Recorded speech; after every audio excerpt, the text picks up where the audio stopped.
வணக்கம். தமிழன் செய்தி களம். சீர்காழி அருகே அளக்குடியில் தண்ணீர் தொட்டியில் தவறி விழுந்து உயிருக்கு போராடிய நல்லபாம்பு பாதுகாப்பாக மீட்கப்பட்டது.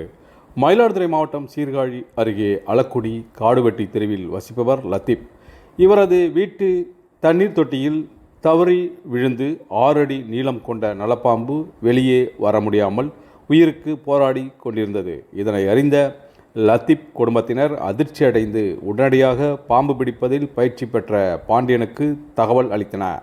தகவலின் பேரில் அங்கு சென்ற பாண்டியன் தண்ணீர் தொட்டிக்குள் உயிருக்கு போராடிய நல்ல பாம்பை பல மணி நேரம் போராடி பாதுகாப்பாக பிடித்து வனப்பகுதிக்கு எடுத்துச் சென்று விட்டார். பாம்பு பிடிபட்டதால் லத்தீப் குடும்பத்தினர் நிம்மதி அடைந்தனர்.